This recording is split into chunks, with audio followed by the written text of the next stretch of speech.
आप देख रहे हैं अमेज नाउ।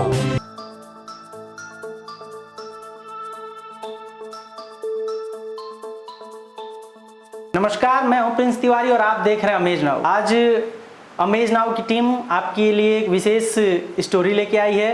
ये स्टोरी राष्ट्रीय पंचायती राज दिवस के पर आधारित है।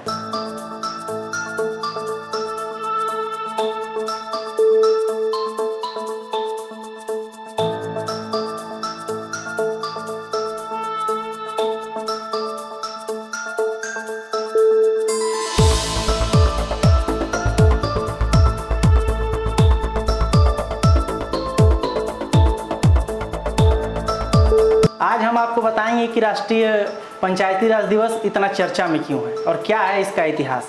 तो आइए जानते हैं सबसे पहले कि राष्ट्रीय पंचायती राज दिवस चर्चा में क्यों है। 24 अप्रैल 1993 का दिन देश की सत्ता के विकेंद्रीकरण की दिशा में ऐतिहासिक अवसर था। जब सत्ता को जमीनी स्तर तक पहुंचाया गया तब पंचायती राज व्यवस्था का उदय हुआ था भारत में। आपको बता दें कि इसके लिए संविधान का 73वां संशोधन भी करना पड़ गया था और इसी दिन ये पंचायती राज दिवस प्रभाव में आया था। पंचायती राज मंत्रालय प्रत्येक वर्ष 24 अप्रैल को भारतीय पंचायती राज दिवस मनाता है, क्योंकि इसी दिन संविधान में 73वां संशोधन के द्वारा पंचायती राज व्यवस्था अस्तित्व में आई थी और इस दिन पूरे देश में अलग अलग हिस्सों में पंचायत प्रतिनिधियों से सीधे बात करके उनके उपलब्धियों का सम्मान किया जाता है।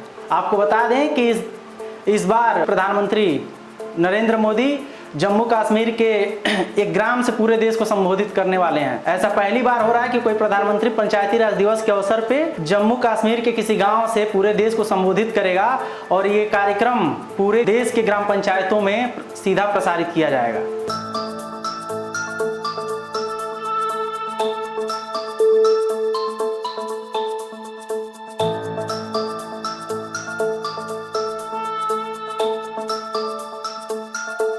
अब बारी है राष्ट्रीय पंचायती राज दिवस के बारे में जानने की। तो राष्ट्रपिता महात्मा गांधी कहते थे कि अगर देश के गांवों को खतरा पैदा हुआ तो भारत को खतरा पैदा हो जाएगा। उन्होंने मजबूत और सशक्त गांवों का सपना देखा था जो भारत के रीढ़ की हड्डी होती। उन्होंने ग्राम स्वराज का कॉन्सेप्ट दिया था। उन्होंने कहा था कि पंचायतों के पास सभी अधिकार होने चाहिए। गांधी जी के सपने को पूरा करने के लिए 1992 में संविधान में 73वां संशोधन किया गया और पंचायती राज संस्थान का कॉन्सेप्ट पेश किया गया। इस कानून की मदद से स्थानीय निकायों को ज़्यादा से ज़्यादा शक्तियाँ दी गई। उनको आर्थिक विकास, सामाजिक न्याय की शक्ति और जिम्मेदारी दी गई। भारतीय संविधान के अनुच्छेद 40 में पंचायतों का उल्लेख किया गया और अनुच्छेद 246 में राज्य विधानमंडल को स्थानीय स्वशासन से संबंधित किसी भी विषय के संबंध में कानून बनाने का अधिकार दिया गया। स्थानीय स्तर पर लोकतंत्र की स्थापना करने के लिए 73वें संशोधन अधिनियम 1992 के माध्यम से पंचायती राज संस्थान को संवैधानिक स्थिति प्रदान की गई और उन्हें देश में ग्रामीण विकास का कार्य भी सौंपा गया। पंचायती राज संस्थान भारत के ग्रामीण स्थानीय स्वशासन की प्रणाली है। भारत के तत्कालीन प्रधानमंत्री मनमोहन सिंह ने 24 अप्रैल 2010 को पहला पंचायती राज दिवस घोषित किया था। उन्होंने उल्लेख किया कि अगर पंचायती राज संस्थाओं ने ठीक से काम किया और स्थानीय लोगों ने विकास प्रक्रिया में भाग लिया तो माओवादी खतरे से मुकाबला किया जा सकता है।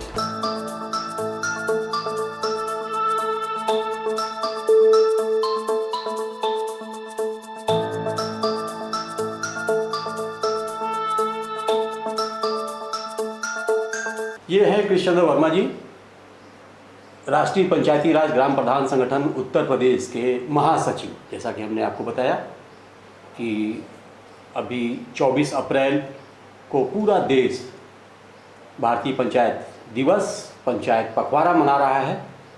पूरे पखवाड़े ये त्यौहार के रूप में इसे मनाया जा रहा है, ये चलता रहेगा। तो हम लोग इकट्ठा हुए हैं कुछ खास बातें करने के लिए। संक्षेप में नहीं, कुछ विस्तृत बातें करेंगे। मनोज जी, शुरुआत करते हैं सबसे पहले यही कि क्या अभिप्राय है इस पंचायती राज व्यवस्था का, भारतीय पंचायत दिवस का? भारतीय पंचायत दिवस 24 अप्रैल 1993 को नई पंचायत राज व्यवस्था लागू हुआ था जो 73वां संविधान संशोधन अधिनियम 1992 जिस लागू हुआ जी और उसी अधिनियम से पंचायती राज व्यवस्था को संवैधानिक दर्जा प्राप्त हुआ। जी ये जब से आज़ादी मिली और पंचायती राज व्यवस्था की स्थापना हुआ संविधान में, तो संविधान लागू होने के बाद ये दूसरा चरण चल रहा है। भारतीय पंचायत दिवस जिस दिन से शुरुआत हुआ जी ये पंचायतों का दूसरा चरण चल रहा है। पहला चरण था कि आज़ादी मिलने के बाद जब हमारे देश का संविधान लागू हुआ तो पंचायती राज व्यवस्था को संविधान के 7वीं अनुसूची में स्थान मिला और पंचायती राज व्यवस्था को राज्य सूची के नीति निर्देशक तत्वों में रखा गया। 1950 से पंचायती राज व्यवस्था शुरू हुआ।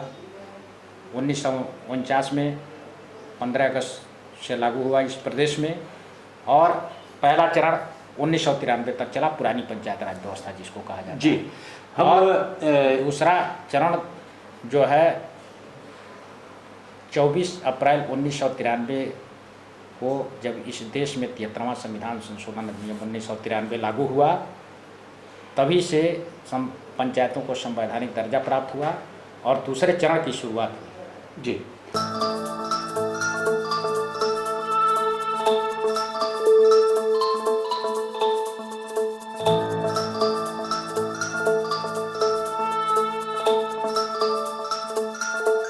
देश भर के पंचायती राज संस्थानों में ई गवर्नेंस को मजबूत करने के लिए पंचायती राज मंत्रालय ने एक वेब आधारित portal e Gram Swaraj launch किया है। ये पोर्टल सभी ग्राम पंचायतों को ग्राम पंचायत विकास योजनाओं को तैयार करने एवं क्रियान्वयन करने के लिए एकल इंटरफेस प्रदान करने के साथ साथ रियल टाइम निगरानी और जवाबदेही सुनिश्चित करेगा। इस अवसर पर पंचायती राज मंत्रालय देश भर में सर्वश्रेष्ठ प्रदर्शन करने वाले पंचायतों, राज्यों, केंद्र शासित प्रदेशों को पुरस्कृत करता है।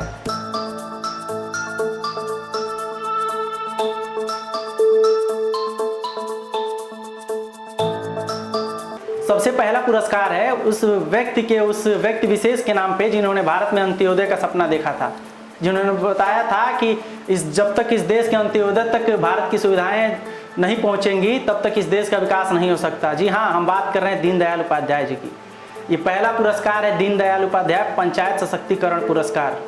दीनदयाल उपाध्याय पंचायत सशक्तिकरण पुरस्कार सेवाओं और सार्वजनिक वस्तुओं के वितरण में सुधार के लिए प्रत्येक स्तर पर पंचायती राज संस्थानों द्वारा किए गए अच्छे कार्य के लिए सबसे अच्छा प्रदर्शन करने वाली पंचायतों को दिया जाता है। पहले नंबर पे है नानाजी देशमुख राष्ट्रीय गौरव ग्राम सभा पुरस्कार। यह पुरस्कार ग्राम सभाओं के माध्यम से गाँवों की सामाजिक और आर्थिक संरचना में सुधार करने से संबंधित उत्कृष्ट प्रदर्शन करने वाली ग्राम पंचायतों या ग्राम परिषदों को दिया जाता है। तीसरे नंबर पे है बाल सुलभ ग्राम पंचायत पुरस्कार। यह पुरस्कार उन ग्राम पंचायतों को दिया जाता है जो ग्राम पंचायत बाल श्रमिकों से मुक्त हो, यानी जिस ग्राम सभा में ग्राम पंचायत में अल्पवयस्क बच्चे काम न करते हों, उनके लिए प्राथमिक शिक्षा की व्यवस्था हो और अंत्योदय तक उनकी सुविधाएं उन तक पहुँचे। चौथे नंबर पे है ग्राम पंचायत विकास योजना पुरस्कार। यह पुरस्कार पंचायती राज मंत्रालय द्वारा जारी मॉडल दिशा निर्देशों के अनुरूप तैयार किए गए राज्य केंद्र शासित प्रदेशों के विशिष्ट दिशा निर्देशों के अनुसार अपनी GPDP तैयार करने वाली ग्राम पंचायतों या ग्राम परिषदों को दिया जाता है। और सबसे अंत में आता है ई पंचायत पुरस्कार। ये पुरस्कार केवल राज्यों को या संघ राज्यों को दिया जाता है। ये पुरस्कार किसी ग्राम पंचायत या ग्राम सभा को नहीं दी जाती है। और सबसे विशेष बात, ऐसा पूरे ग्राम पंचायती राज पुरस्कार के इतिहास में पहली बार हो रहा है जब आयोजन के समय ही पुरस्कृत राशि पंचायतों के खाते में सीधे भेजी गई हों। आज हम सभी के साथ गोरखपुर DPRO हिमांशु शेखर जी मौजूद हैं। आइए इनसे जानते हैं कि ग्राम पंचायती राज दिवस के बारे में क्या कहना है। जैसा कि सबको पता है कि 24 अप्रैल को पंचायती राज दिवस मनाया जाता है, राष्ट्रीय पंचायती राज दिवस। इस वर्ष इस पंचायती राज दिवस का महत्व और भी बढ़ जाता है क्योंकि इस साल आज़ादी के 75वीं वर्षगांठ भी मनाई जा रही है, आज़ादी का अमृत महोत्सव भी मनाया जा रहा है। इसके उपलक्ष्य में जो भारत के माननीय प्रधानमंत्री हैं, यशस्वी प्रधानमंत्री मोदी जी का जो ग्राम सभा की खुली बैठक होगी आपका जम्मू कश्मीर के पाली ग्राम पंचायत में, जो खुद शिरकत करेंगे और उस कार्यक्रम का लाइव टेलीकास्ट किया जाएगा, जिससे सभी ग्राम पंचायतें जो है इसको देखेंगी। और उस दिन सभी ग्राम पंचायतों में, गोरखपुर के और राज्य के सभी ग्राम पंचायतों में, गोरखपुर के सभी 1294 ग्राम पंचायतों में इसका खुली ग्राम सभा का आयोजन किया जाएगा। ग्राम सभा की खुली बैठक की जाएगी, उसमें सभी लोगों को आमंत्रित किया जाएगा। उसमें जितने भी क्षेत्र प्रतिनिधि, क्षेत्र पंचायत प्रतिनिधि हैं, प्रमुख हैं, जिला पंचायत प्रतिनिधि हैं, उन लोगों को भी आमंत्रित किया जाएगा। और उसमें जो माननीय प्रधानमंत्री का जो संबोधन है, उनका जो कार्यक्रम में जो शिरकत वो कर रहे हैं, उसका लाइव टेलीकास्ट भी होगा उस दिन।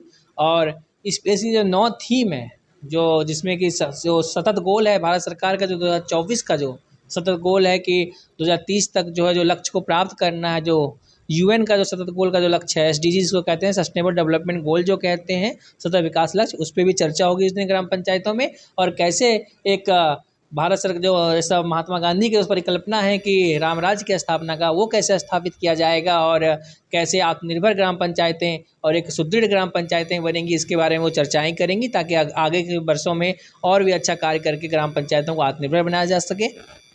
पिछले कुछ सर 24 मतलब ग्राम पंचायती राज दिवस के दिन कुछ सेलेक्टेड ग्राम पंचायतों को सम्मानित भी किया जाता है, तो इस सम्मान देने का आधार क्या होता है, किस आधार पे ग्राम पंचायतों का चयन होता है? जो ग्राम पंचायतें अच्छा कार्य करती है, जैसे कई कार्य करने के पैरामीटर्स हैं, लाइक जिसने स्वच्छता के क्षेत्र में अच्छा काम किया हो, शौचालय के निर्माण में अच्छा काम किया हो, पंचायत भवन का निर्माण वहाँ हुआ हो, उसके अलावा ऑपरेशन कायाकल्प में स्कूल आंगनबाड़ी पे अच्छे कार्य हुए हों, ऐसी ग्राम पंचायतें जिसने कि और भी आधारभूत संरचना जैसे कि आपका रोड है, सड़कों पर अच्छा कार्य किया है, नाली पे कार्य किया है, सॉलिड लिक्विड वेस्ट मैनेजमेंट में कार्य किया है, ठोस एवं द्रव कूड़ा प्रबंधन से कहते हैं, उस पर कार्य किया है, ऐसी ग्राम पंचायतों का चयन किया जाता है। चयन करके उसको 24 तारीख को जो है सम्मानित किया जाता है। आज हमने एक छोटा सा प्रयास किया है, गांधी जी के आज़ादी के पहले के उस सपने को आपके सामने प्रस्तुत करने का, जो उन्होंने 47 के पहले देखा था, उस राम राज्य और उस स्वराज्य के सपने का, जिस सपने को पूरा करने में 47 के बाद यानी आज़ादी के बाद तत्कालीन सरकारों को पूरा करने में 42 से 44 साल लग गए। लेकिन फिर भी थोड़ा सा ही, या यूँ कहें कि आंशिक रूप से वो पटरी पे आई और जो सरकार का विकेंद्रीयकरण है वो त्रिस्तरीय हुआ।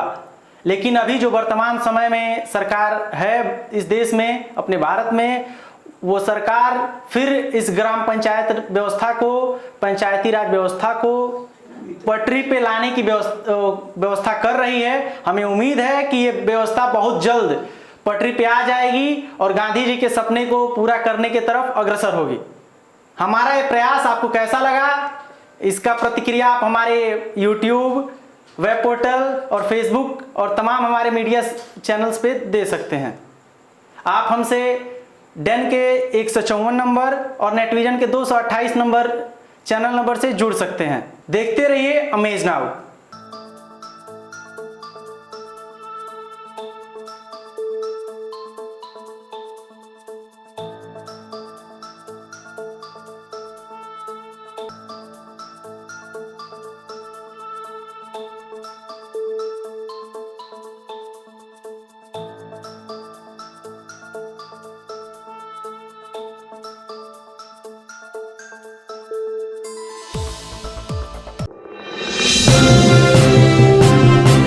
आप देख रहे हैं अमेज नाउ।